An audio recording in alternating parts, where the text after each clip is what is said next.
Riders of War, you are onto something. Hi, I'm Chris, and I'm a tarot reader for writers, and this is the March 2024 tarot reading for Riders of War. Um, First, I want to say that you got the Ace of Pentacles, the Two of Pentacles, and the Three of Pentacles. And those are all three cards right in a row. They're all Pentacles, and they're all like going from one step to another. And they're all not reversed. So keep that in mind as whatever happens this month. You are on the right track, no matter what happens or who gets in the way. Now, I do feel like someone's going to be getting in the way. I've got two masculine figures that are reversed, that are the King of Wands and the King of Pentacles. So the King of Wands reversed could be wanting to play things safe, and the King of Pentacles might be reversed, might be also something of wanting to take some action.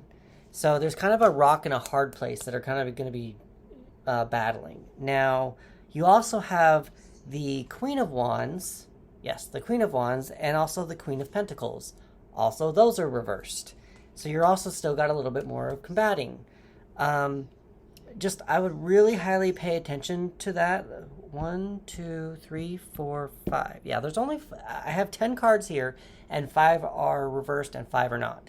So, but because you've got a lot of the people reversed, I would highly pay attention to those people around your project, maybe even within your project.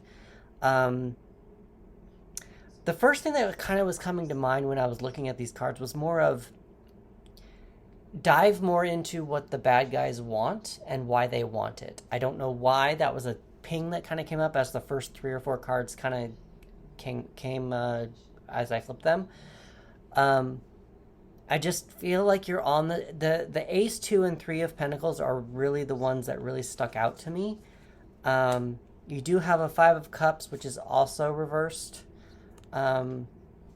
I mean, it's not really reversed. It's just more of like, this deck is the oppositions deck. So when a reverse card is more of like good versus the bad, or one side versus another, dark side versus light. And that's why I'm using it for the war. I use it for the war readings. I just think that you might actually be feeling the 5 of Cups, which is more of a conflicting, and that's probably where all the conflicting kings and queens are coming from. It's just you're feeling very conflicted about which direction to go in. Your intuition is a little blocked as well. You've got the moon, but it's not a happy moon. It seems like there is a little bit of a dark space. I would recommend, this is the Lover's card. It's not reversed. The Lover's card is more about dedication, and because it didn't come up reversed like this way, I would recommend staying with this project. I'm not exactly sure where that's leading you, but I do know that with the Ace and the 2 and the 3 all coming up, I do think that they have something to tell you. And you're on the right track regarding that. Pentacles also usually means it's the material things we can touch. So our health, money, the things that we can touch. So that might be something to pay attention to. I think that is something really highly to pay attention to, since it's the same element, all 1, 2, 3, all at the very beginning of a cycle. So according to my notes here, I've got the numbers 4, 18, 4, 2, 5, 3, 6, 1, 3, 3. Now, if you add all those up, they equal 49. 4 plus 9 equals 13. 13 means death in the major arcana, and the death card does not mean actual death. I just got chills.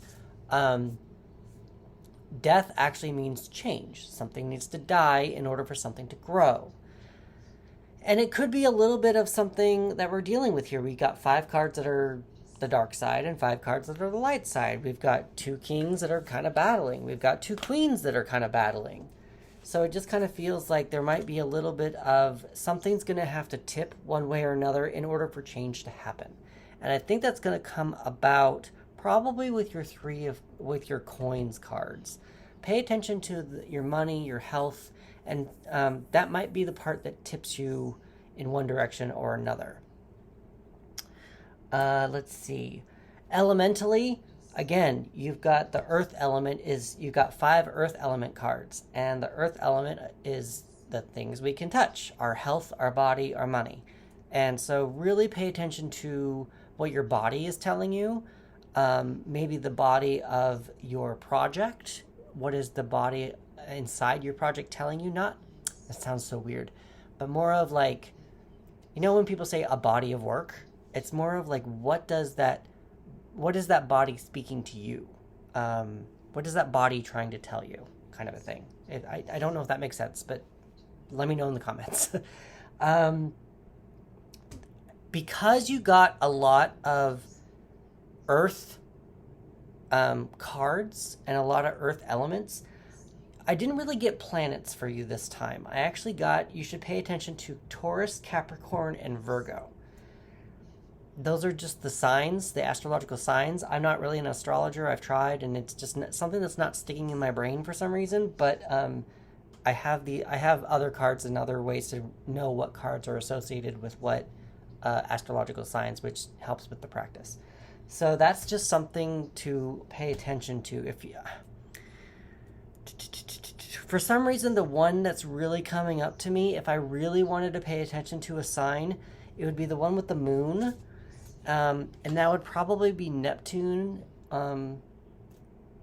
Yeah, Neptune. Only because, I don't know why, just every time I look down at the spread, just the moon is like shining bright in my face. So that's just where I'm going to go with that. Did all that. Okay, these are my notes.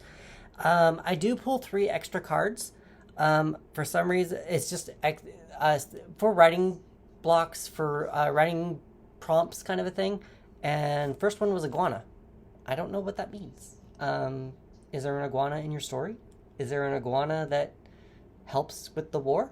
A pet iguana? I don't know. Very interesting. I didn't notice this until just now. But like I said, the death card is the one that came up for like the general number of the spread. You also got a death card here. Now, this is a spread that just has different writing prompts on it, and this death card has a candle on it, which obviously this means like a slow death. So in war, maybe someone's dying slow. Maybe someone's been shot. Maybe someone has been shot in a place that is fatal, but they can't get to a place that is able to get to some medical care. Something of that nature. So this seems like a slow death. And the last thing that I got right here for the card-wise, anyway, I still got a couple more things to tell you. Why do your protagonist and antagonist have these contradictions? See reverse. I'll tell you in just a second. What created them? Both sides of a contradiction should arise from the same personality trait. For example, a general who rushes into battle and who also bottle feeds kittens might do both from a desire to protect. So now we're going to go to the other side, and it says, give your protagonist and antagonist contradictions in their personalities. For example, they're a tough, no-nonsense general who likes to cuddle kittens. That's pretty much all I have for you in the cards-wise. If this resonated, please let me know in the comments. I do currently have a survey for writers going on in the link in my bio. I'm giving away a free tarot reading for those who complete it. I'm trying to figure out what writers need for accountability, to create community, and create a space of safety, maybe a discipline for how you write, and that kind of a thing. So I just, if you want a free tarot reading, there's a link in my bio, and it's only going to be up until March 11th. And with that, if you like this, please let me know. And if you want to share it with someone, I would be forever grateful. And let me know if they think that they would be interested in this. Thanks.